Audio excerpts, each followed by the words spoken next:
क्या आप मानेंगे, एक खूंखार चोर को सिर्फ भगवान के कुछ शब्दों ने बदल दिया। आखिर ऐसा क्या सुन लिया उसने जिसने एक चोर की किस्मत बदल दी।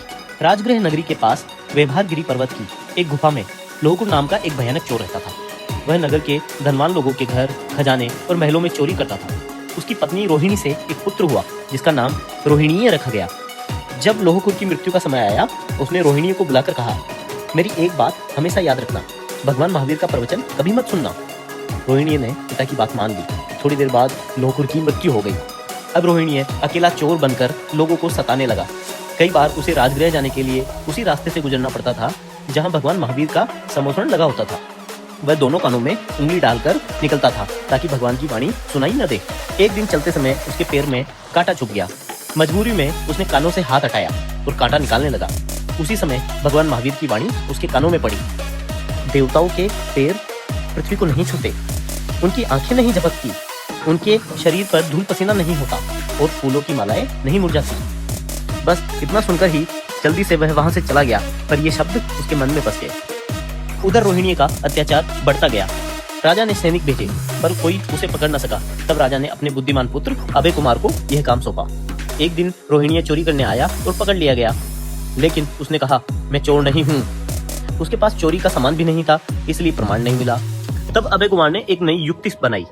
उसने एक महल को स्वर्ग जैसा सजवाया। रोहिणी को शराब पिलाकर बेहोश किया गया। चारों ओर संगीत, सुगंध, दास दासिया और स्वर्ग जैसा वातावरण बना दिया गया। जब रोहिणी जागा तो सब लोग बोले, हे देव, आपकी जय हो, आपकी जय हो, आप स्वर्ग के देवता बन गए हैं।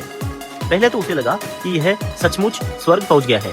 तभी उसे भगवान महावीर की बात याद आई। उसने ध्यान से देखा, सबके पैर जमीन पर थे, आंखें झपक रही थी, मालाएं मुरझाई हुई थी और चेहरे पर पसीना था।